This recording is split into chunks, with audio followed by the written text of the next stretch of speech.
In my day is a sentence alone that probably makes half the internet mad, and maybe half of the internet start to lean in, but it is a 100% chance that it makes my entire house super annoyed, because back in my day, things didn't make more sense.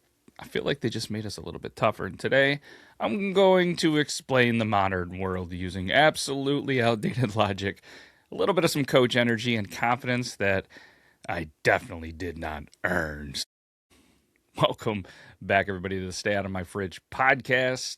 This one's for the dads. It's for the coaches. It's for the guys who sit in the driveway for an extra minute because the house feels a little bit loud. And mostly because I don't have any kids today. The wife's away. I don't have a co-host. So you're going to just get me. Probably going to be a little bit of a shorter episode. But it's some stuff that I feel like is relevant to, again, dads, coaches, and, just anybody who remembers when phones actually had buttons and music, well, had guitar solos. I'm not here to yell. I'm here to explain, I guess, and I'm probably going to explain things poorly. But either way, can't thank everybody enough for the support. Check out the friends of the show, all right? I've recently stopped drinking coffee, and you're probably thinking, all right, this is when I turn the show off if I haven't yet. No. I recently started drinking what is called squatch juice. It's fun to say, whether you're a Bigfoot fan or a squatcher. This is just an amazing juice. I've not only been doing the hydration, but I've been doing the energy and the focus. It's got some caffeine in it, but it's got a lot of vitamins, and I have just been feeling so much better. And it comes in 4 different flavors: pineapple, mango, strawberry, kiwi, lemonade, watermelon. It's just 30 individual packets. Just rip, dump. You can put them in your protein shakes, dump them in some water. Probably can even dump them in some coffee. You can put them really in anything. I honestly have not felt this good in a while from them. If you want to check it out, go to squatchjuice.com/beardlaws or use the code beardlaws. Save yourself some money. Thank me later.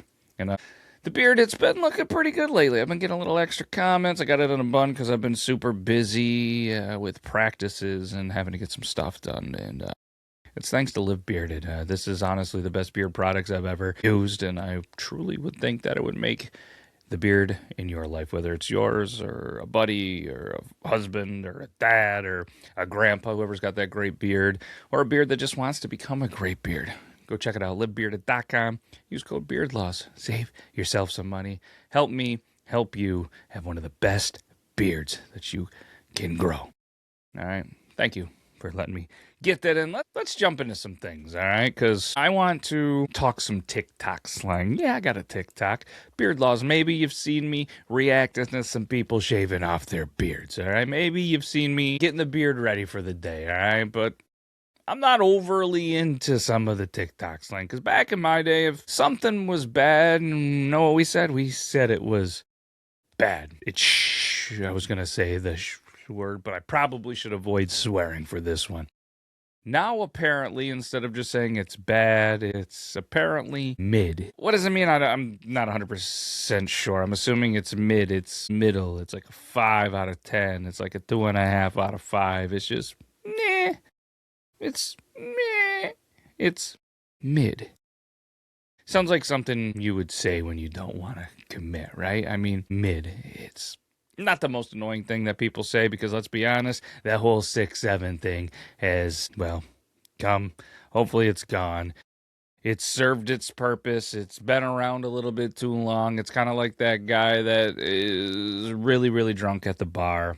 Had way too many. Way overserved. Needed to leave about 40 minutes ago, but for whatever reason is still just there. It's stuck around for too long. Don't be that guy. Thankfully, the basketball team, they have decided as a group, I think, that they were going to leave 6-7 in 2025.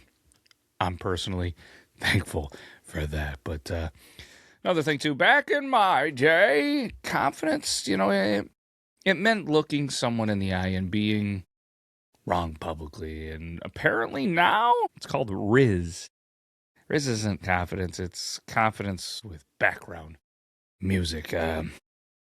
I think that's also another thing that's kind of on its way out. Rizzing, the Rizz, like back in my day, you know what I mean? There was rappers, ODB, the Rizz, you know what I mean? Like I'm sure I said some, not just me, but like my generation has said some pretty dumb things back in the day. I know cool beans was a thing that was floated around a lot. Probably not overly cool with the kids these days, but I guess at this time, let me know in the comments what is something that you truly despise hearing the kids say, and what is something that you would say that your parents definitely hated hearing you say. Make sure it's YouTube appropriate. No, no F bombs. I'm sure most parents don't overly appreciate that. Right? Now, if somebody has NPC Energy, I guess that just means they're tired. I mean, we didn't diagnose it. We said, "You all right?" And you just kept moving. We didn't. Yo, you got that NPC energy today, bro. No, we don't. We were just like, "You good? You tired?" I was like, all right. Kept moving.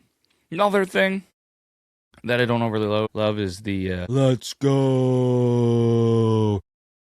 It has its time and place, but you just look dumb when you say it for no reason. I mean, right?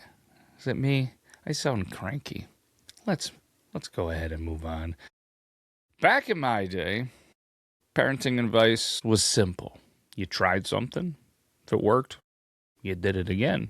If it didn't, you acted like that was the plan all along. Kids, especially now in the world of short form content, they don't listen to speeches. They listen to tone. You can say anything if you say it like a coach at halftime. Hey, eyes up. Breathe. We're going to figure this out. I mean, that's kind of parenting, right? You have to learn to adapt. You have to learn the situation. There's different situations that arise every single day. And I live in a house full of girls, and I'm learning as a parent on the fly pretty much every day as well. I didn't grow up in a house with sisters, and it's a lot different. And not only is that helping me with the parenting, but it's also helping with the coaching. Being a guy that coaches a lot of girls' sports, it's been a learning experience. And another thing I learned is, as a parent, kids, they can almost sense or smell fear. The second kind of like you hesitate, I really feel like they know. And, it's just kind of one of those things that you tread the line. I mean, we all have patience and we all have lack thereof on some days. And just keep putting enough good into the world. And eventually those kids will realize you tried. You did your damn best, especially when they're going through it. And someday I'll be able to sit back and say, yep, told you. I told you all this would happen. And I'm okay with that having to be a long time from now. But let's talk, I don't know, music. Let's talk music a little bit, because back in my day, songs had intros. And I was just recently talking with a fellow coach, and, a couple of his one of his, if not his favorite song by Ted Nugent came on the other day at our basketball game, and he was just like, this is probably my favorite song. And it's so much different than anything that is being put out today. And do I consume a lot of I consumed much more music when I was growing up. The parents always had music on. You listened to the radio. You listened to baseball games on the radio. It was a lot of listening. And now it's just, maybe you hear a song in the background of a TikTok video or a reel or, a short. And the radio, it just isn't for me. And I know I sound super old, but I've tried a lot of stuff, even trying to listen to, radio stations that are oldies or the hits, and it's playing stuff from my time. Makes me feel a little bit extra old. But the songs, they had intros, they had bridges, they had meaning. You kind of knew what was coming. And it feels like almost like now songs just kind of start. You know what I mean? Everyone sounds like they recorded it lying down. They're not really singing, they're kind of confessing. Every song feels like, I shouldn't have texted you, but here we are. I don't know, something like that. Texting, I shouldn't have done this. Don't they all kind of come off with that same kind of vibe? I'm sure there's certain bands and there's certain things that, when, we were growing up that were somewhat similar, but there was still a little bit more of a variety, right? Rap was different, hip hop, East Coast, West Coast. You had punk rock, classic rock, rock and roll. You just had a lot of different things that were being pumped out. And when they were making the music, they didn't whisper their feelings. You yelled them with a guitar solo, right? And in the world of AI, I mean, it's pretty amazing that you can come up with some absolute amazing songs with a click of a button in minutes, where it would take bands months, years to come up with an album, and you could probably come up with a decent album in 5 minutes now. What a time to be alive, right? I don't know. I feel like I'm coming off like I'm mad. I'm not mad. I'm not disappointed. But I do want to talk about kids' meals. Being a basketball coach, on the road a lot, having a younger kid, like there's a lot of kids' meals on the road.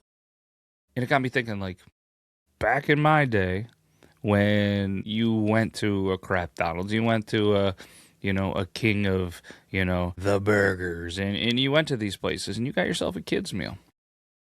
It seemed like it was a kid's meal. You know what I mean? It felt like the toys, even the quality and the toys, like that they could survive a war, that they could survive generations, that they could survive decades. I feel like if you still pulled out McDonald's toys from when I was a kid, they're probably still functional. They're probably still looking good. They were kind of built to last. Now it's just, yeah, I see some of the stuff. And I know it's still relevant, like it was, whether it was a Ninja Turtle or whether it was, a Ghostbuster, whatever, they threw in there. Maybe, the McBurglar and stuff like that. Like, it's still relevant, whether it's Minecraft or Fortnite or, the latest movie, the latest trend. They do a good job in that, but it's like the portions, they just seem, I don't know. Maybe it's because I'm much bigger now and a kid's meal couldn't, and it's probably a good thing. They offer the apple slices. They do offer, alternative options. But when we went through there back in my day, it was like chicken nuggets and fries and a milk. Or is it a burger, fries, and a milk? You didn't have 8,000 choices. You know what I mean? And it seems like a lot of these kids' meals aren't really a meal. It's almost as if they're like a meeting. Yeah, it's something that you would get at a work meeting. Maybe I'm way off on this one. But either way, I said what I said. The kids' meals were much better when I was a kid than they are now. Tell me if I'm wrong. I'd love to hear that. And let's talk about homemade, because back in my day, homemade meant someone was tired, right? If your food comes out in 6 minutes, it probably wasn't made there, right? And I don't care how rustic the menu font is. Let's be honest. It's not homemade, right? And this is coming from me, who grew up in a house. Dad was traveling a lot for work. Ma was tasked to, kind of raise us and do the meals and stuff. And her versions of homemade is definitely not homemade. I could probably honestly tell you that I didn't have a salad until I was almost 20. I didn't have real mashed potatoes that actually came from a potato probably in my 20s. It was instant mashed potatoes. It was, Kraft mac and cheese. It was chicken nuggets. It was Domino's pizza. We went out to a ground round, got ourselves, an ice cream and, one of these cool helmets. That was everything. That was high class. That was a big night. That was a busy night. And man, it's crazy to think about and, try and kind of do those memories with the kids now. Like it's harder and harder to find the time almost to sit down at a nice restaurant, a nice local restaurant. Where I live, there's not a lot of chains, not a lot of chain restaurants, and fast food. It's convenient. I get it, but man, and I guess with that being said, kind of got a little addicted to B-dubs a little bit later as of late. There was one that kind of opened up somewhat recently within an hour of me, and now I'm loving getting there, getting on the trivia, hitting up the app for the deals. Like, I don't know, I'm out there negotiating. I'm out there trying to be the cool dad, save some money, create some memories. I feel like the kids truly enjoy it with their mozzarella cheese pulls, their bottomless app adventures. And we've created some interesting memories just from sitting around a dinner table, putting the phones down, hanging out, having a conversation, and just being a family. And it's pretty cool when you get those moments. And there was less distraction then, but there still was a little bit. They were shoving. Well, shoving's a pretty aggressive word. They were giving us the crayons and coloring, which is kind of a lost art now. I still like that. I feel like restaurants should still bring that back. Give a kid a crayon. That's our new campaign. Give a kid a crayon. All right, put the technology down and give a kid a crayon. Bust out the coloring sheets. I mean, they cost pennies to print off a coloring sheet. A box of crayons, dirt cheap. Let the kids color, right? Let the adults color. I mean, I grew up coloring. I'm not going to lie to you. I might still do that. Play a little tic-tac-toe. You want to give me a word search? I'll crush that. I'll make it for adults as well. Right? I'm sitting at a restaurant. Let me put my phone down. Let me do a word search. Let us play some tic-tac-toe. Let me color something fun, right? If I'm at B-Dubs, let me color one of the Kelseys. Let me color a big old buffalo.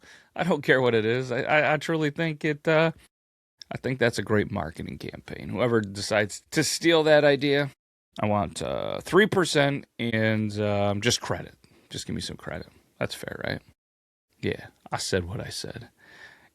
And let's talk a little bit about school fundraisers. There's a lot going on right now. And as a guy that also is, running a softball organization, we do need donations. We do need help. We do need to raise funds. But like back in my day, fundraisers were bake sales. And how awesome was it when you forgot to tell your mom that the bake sale was tomorrow and then they got to scramble to make something. Again, coming from a home where homemade things weren't there, that just truly meant open up the cupboard or have to run to the store and grab a box of pre-made cookies, or the ones that you could just the tubes of cookie dough. You could just scoop them on a cookie sheet, let them come in there. Maybe get a little fancy, bust out a little 8x8 tray of brownies. I mean, let's bring those back. But there's so many regulations, especially in the state that I live in, where the bake sales are slowly dying, the chili cook-offs are slowly dying, and, a lot of the stuff that we did. And now with like EdMed laws and everything else like that, just to have a fundraiser, you have to get certain permissions from people in schools, which, not saying that's a bad thing. It's just the way that things are, these days. And, if a kid needs an app to raise some money, they got to be protected. A lot of the schools, COA, as they call it in the biz, and have to do it these days. Definitely have to do it. And, yeah. And it was kind of, the fundraiser mentality was kind of like, hey, sell this to your family and compete against your friends and win yourself a pencil for, raising the school hundreds of dollars. It almost wasn't even teamwork. It was kind of like capitalism with glitter. Yeah, I said what I said. Let's talk a little bit about things no one warns you about as a dad, because there's certain things that that nobody truly does tell you before you become a dad. So anybody that's gonna be a dad, anybody that is, and they know a buddy, or maybe their own son is gonna be a dad, there's some things that they don't tell you, and one of them is your phone. Your phone becomes 92% of pictures of your kids. You're always fighting the storage is full, whether it's those crappy iPhones, or if it's a solid, more stable, much better Android phone. And it's a constant battle. It almost seems like it doesn't matter how much you pay for a plan or how much storage that you continually pay for. You're filling those things up with your kids, Sometimes they're blurry. There's probably a lot of duplicates. Emotionally, though, these are irreplaceable. And you probably think, and you'll probably say, I should probably just delete some. You don't. I don't. But the good thing for me is I'm a Google guy, so they back up to Google Photos, and I pay an aggressive amount of money for terabytes of Google storage. So they're there. But back in my day, we did something with the photos because you had to do something with the photos. You know, you got a disposable camera, you got a camera with an SD card, you took the pictures, you developed them, you did something. Now, they just sit on your phone. Maybe they sit on your computer. You look at them every once in a while. But I feel like most people, all they do now is they look through their Snapchat memories and say, oh, that was a good day. Oh, I'm super sad because I just went through a whole gallery of photos I took when my kid was, 10 years younger. And I've been down those traps. Don't get me wrong. I'm not saying I'm innocent. And it's pretty sad some days. But it's wild to think that the photo biz is all but dead. I couldn't tell you a single person that has recently showed me, other than the ones in my house. We still try to keep that magic alive.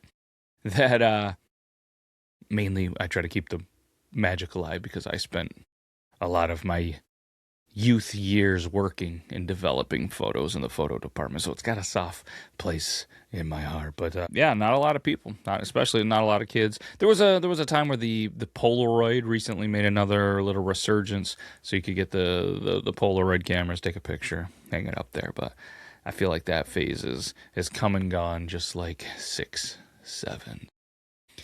Let me know if you or someone you know still rocks some photos, because that's pretty cool.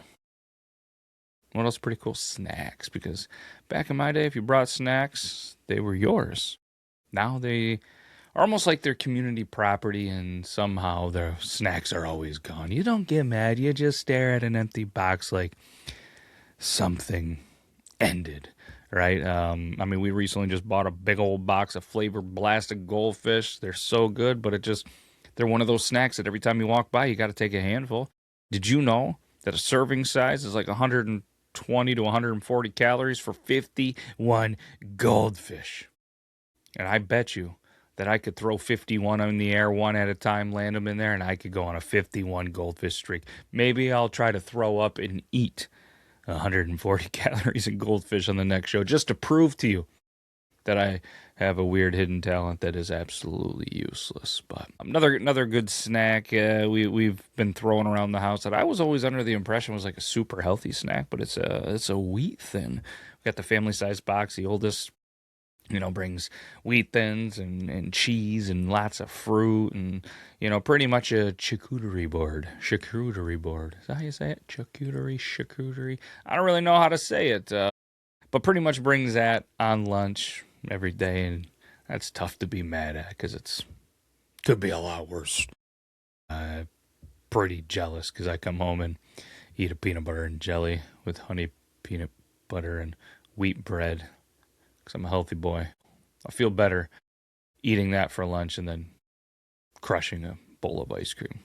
I'm a little too late at night. But anyways, have you ever just kind of had that moment of, why do I apologize to objects? Like, have you ever apologized, to furniture? Like, you bump a table and go, sorry, or you drop something and be like, oops, my bad. It's not politeness. It seems like exhaustion. It seems like it's a weird thing. Why do we do that? I mean, I've done it. You've done it. Don't look at me and tell me you haven't done it. Why the heck do we do that? I don't know. We're weird. I'm weird. Stay weird. Yeah, I said what I said. Speaking of couches, I feel like I want to review a couple things. I'm feeling very reviewy. Again, I have no co-host. I got nobody else to talk to, so I've rambled on quite a bit. But I'm going to review a couple of things that don't even need reviews, like the couch. All right, because back in my day, couches were actually pretty uncomfortable on purpose. Now they trap you in. You sit down there and you feel like you're sitting on, well, a cloud, because, well, I don't know why they say that anyways. But they're super comfortable. You get in there, you can take a nap. So we decided to buy a cheap one off Amazon, have it shipped for free, and it's really super uncomfortable. Nobody sits on the thing but the cats, and it's all covered in hair. I don't even know why we have it. But couches. I mean, emotional support, pretty high, 7.7. Betrayal level, medium, 5.2. Would I trust a couch in a crisis? Of course I would. Wouldn't you? Let's talk about a fridge. Not just a fridge, but a fridge at nighttime. Because the fridge It's not for food, it's for hope.